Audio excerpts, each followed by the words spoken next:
un sueño aplazado.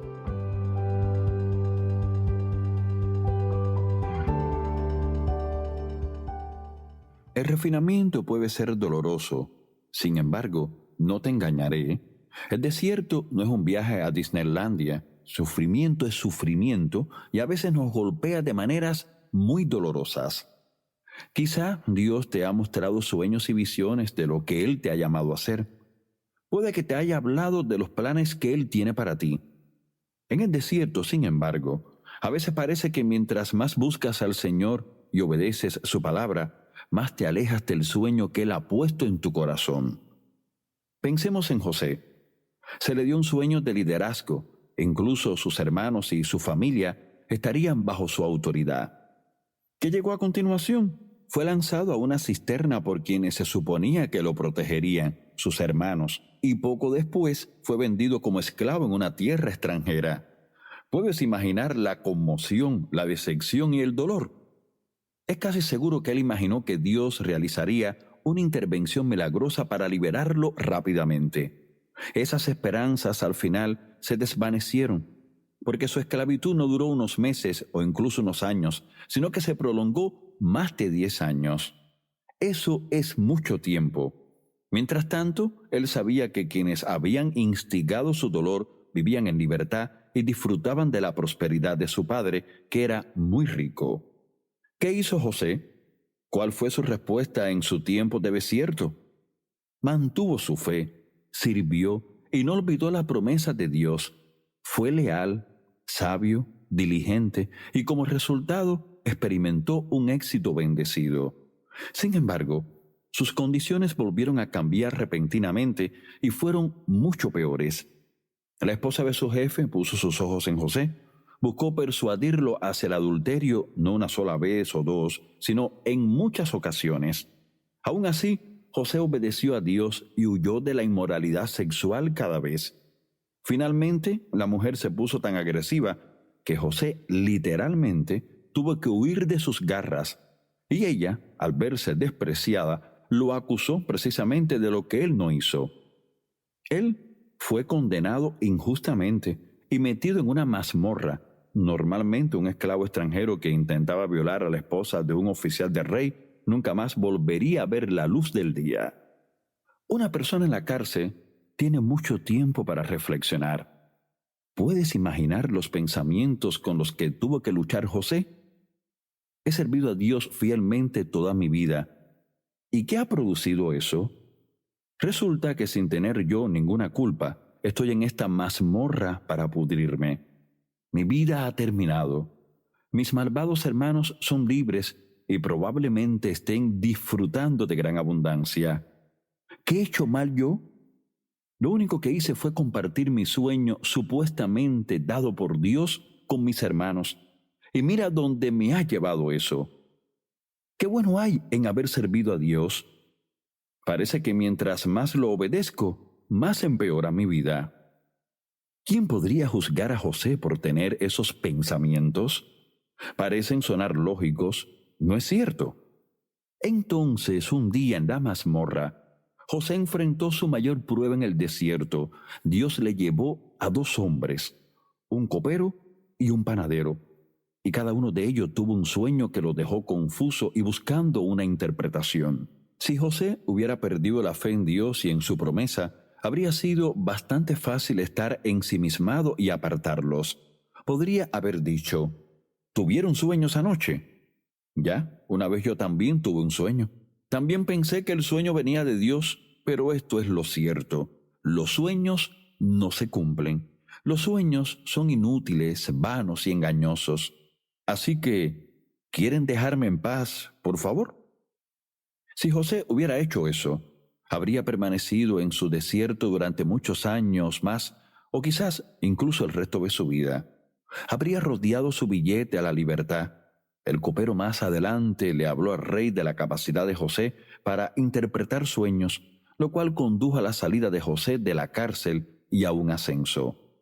Si hubiera tenido una actitud de autocompasión, José finalmente habría muerto en esa mazmorra, siendo un hombre amargado, cínico y desesperanzado, expresando de diversas maneras: Dios no es fiel, Él no cumple sus promesas. Pero no es eso lo que hizo José. Luchó contra los pensamientos y la lógica que eran contrarios a su promesa personal de Dios y decidió servir al copero y al panadero. Se mantuvo coherente en su obediencia a Dios y el resultado, finalmente fue liberado y en un solo día fue ascendido para llegar a ser el segundo al mando después del faraón. 9 años después del ascenso al liderazgo de José, las circunstancias de una grave hambruna produjeron que sus hermanos llegaran a Egipto y estuvieran ante él. El curso de acción de José no fue la venganza, como la mayoría habría escogido. Él ya tenía el carácter de un verdadero líder del reino, e hizo el bien a quienes le hicieron el mal a él. No era un hombre amargado, sino un hombre lleno de fe, amor y perdón hacia quienes lo habían traicionado. El salmista escribe sobre José: envió Dios un varón delante de ellos, a José que fue vendido por siervo. Afligieron sus pies con grillos, en cárcel fue puesta su persona, hasta la hora que se cumplió su palabra. El dicho de Jehová le probó. Salmo 105, del 17 al 19. Solamente Dios sabía el momento preciso en que su promesa personal a José se cumpliría, más de 20 años después del sueño. El desierto forjó en él el carácter que edificaría bien su vida, su familia y su posición de liderazgo. La clave de todo su éxito fue su temor reverencial del Señor. A pesar de sus condiciones, José declaró, actuó y obedeció la palabra de Dios. ¿Y ahora? ¿Qué de ti? Como destaqué anteriormente, puede que Dios te haya mostrado sueños y visiones de lo que Él te ha llamado a hacer. Quizá te ha hablado de los planes que Él tiene para ti. Pero igual que José, estás en un desierto y parece que mientras más buscas al Señor y obedeces su palabra, más te alejas del sueño que Él puso en tu corazón. Puede que hayas visto a otros, incluso a quienes han sido adversarios de tu causa, ser ascendidos en el ministerio o en cualquier otra arena de la vida, mientras que tú pareces ir en la dirección contraria al sueño que Dios te ha dado. Quizá estás haciendo todo lo que sabes hacer, pero la visión no se está haciendo realidad. Puede que incluso haya otros cerca de ti que son carnales y no buscan al Señor, pero están siendo ascendidos y parece que prosperan. Son ellos quienes están recibiendo las bendiciones financieras y sociales. Quizá haya personas que están avanzando debido a su propia adulación o manipulación. Tal vez haya personas que hacen cosas de modo deshonesto, alcanzando éxito mediante la mentira y el engaño. Y aún así parece que son bendecidos, mientras que tú eres como José, que estás encadenado en la mazmorra del faraón. ¿Qué estás haciendo al respecto? ¿Te estás quejando? Mira lo que dice Dios. Ustedes han dicho cosas terribles acerca de mí, dice el Señor. Sin embargo, ustedes preguntan, ¿qué quieres decir? ¿Qué hemos dicho contra ti? Ustedes han dicho, ¿de qué vale servir a Dios? ¿Qué hemos ganado con obedecer sus mandamientos o demostrarle al Señor de los ejércitos celestiales que nos sentimos apenados por nuestros pecados? De ahora en adelante llamaremos bendito al arrogante, pues los que hacen maldad se enriquecen y los que desafían a Dios a que los castigue no sufren ningún daño. Malaquías 3, del 13 al 15. ¿Qué están diciendo aquí quienes se quejan? Están diciendo, ¿qué beneficio hay en haber obedecido a Dios? Porque no nos lleva a ninguna parte. Son los malvados, los carnales, los impostores, y no nosotros, quienes reciben los ascensos, son bendecidos y prosperan. Dios los llama palabras terribles o duras y considera que están dirigidas contra Él. Dicho más claramente, es murmuración y queja. La murmuración evitó que los hijos de Israel entraran en su tierra prometida. ¿Por qué es la queja una afrenta contra Dios y por qué tuvo un juicio severo? Le dice a Dios indirectamente, no me gusta lo que estás haciendo en mi vida, y si yo fuera tú, lo haría de modo distinto. Es una total falta de reverencia hacia Él. Dios está sacando a la luz quien va a buscarlo y quien va a buscar los beneficios. El primero es decidido en su búsqueda, el segundo se quejará cuando las cosas no sean buenas ante sus propios ojos.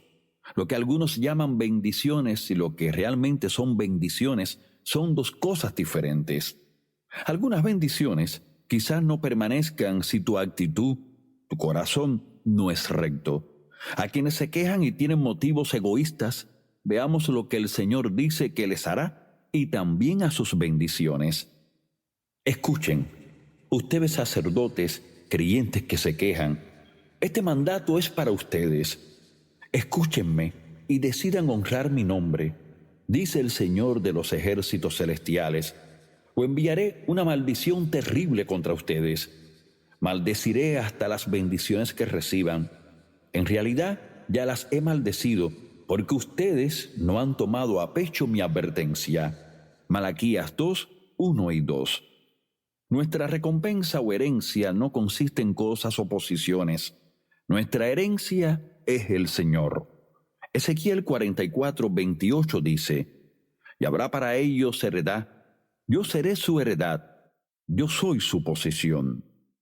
Muchos cristianos en la actualidad han apartado sus ojos de la verdadera heredad y los han enfocado en cambio en cosas o posiciones, quizá incluso cosas buenas que fueron dadas por Dios.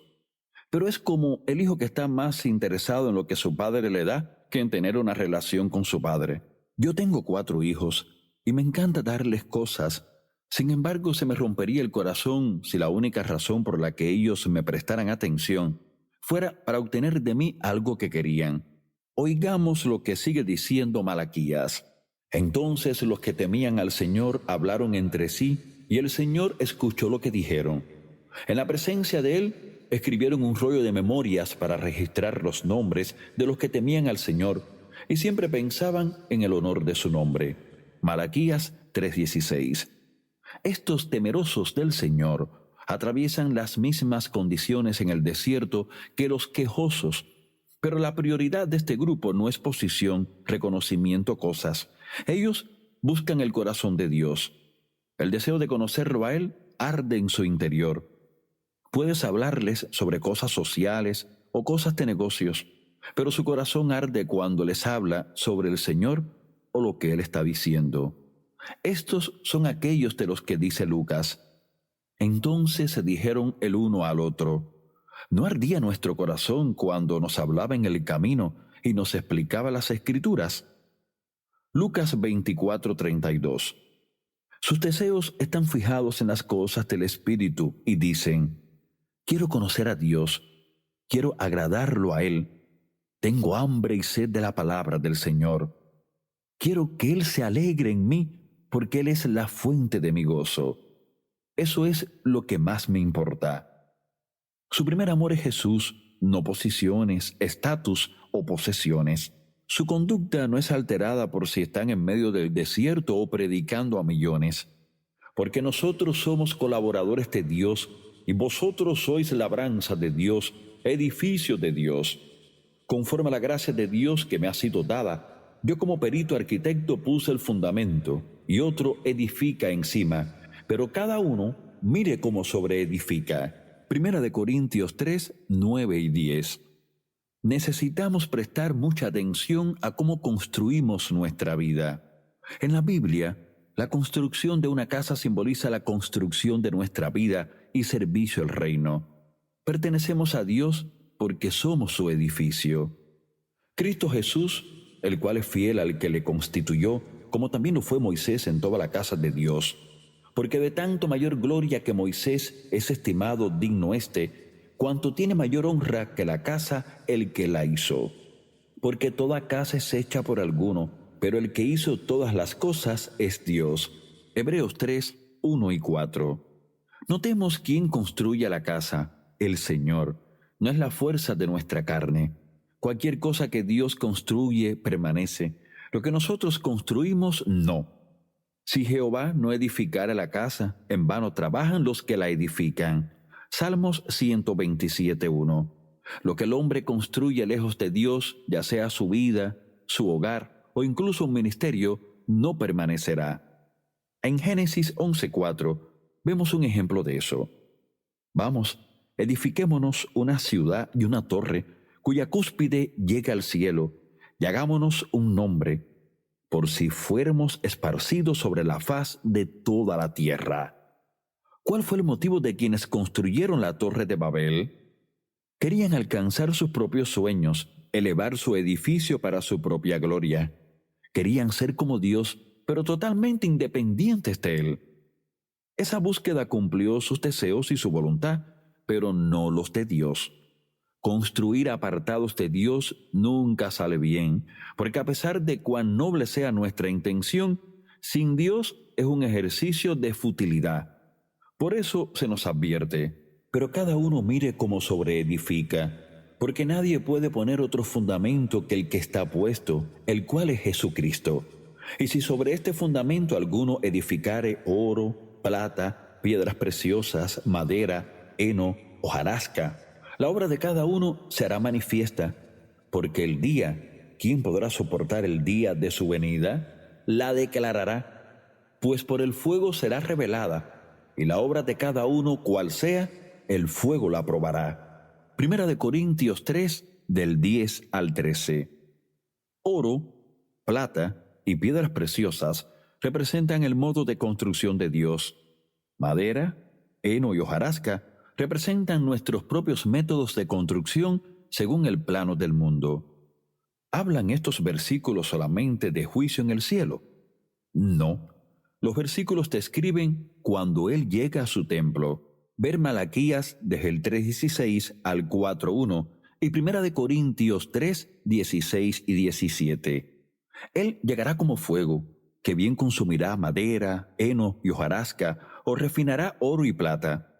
Por eso, el versículo que le antecede dice, si la obra de alguno se quemare, él sufrirá pérdida, si bien él mismo será salvo, aunque así como por fuego.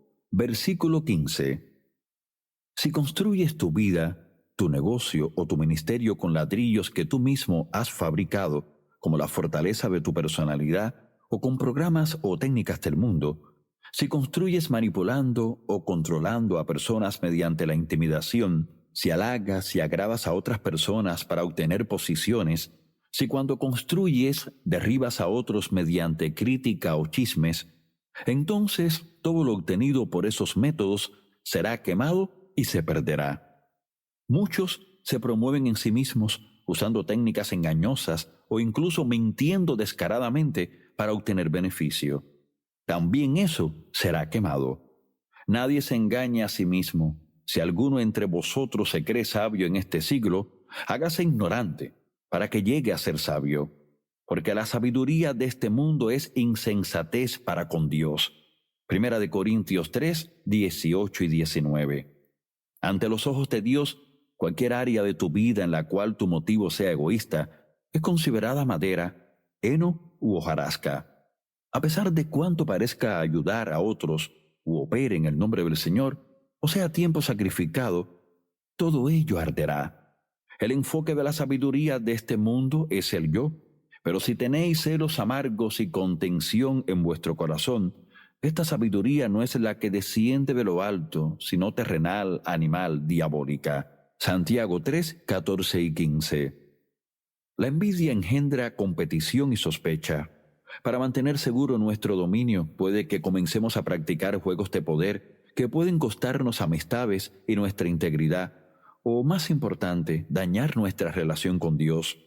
Incluso, pastores y otros en el ministerio pueden llegar a estar impulsados por los intereses de posiciones, títulos o salarios a expensas de vivir cerca del corazón de Dios.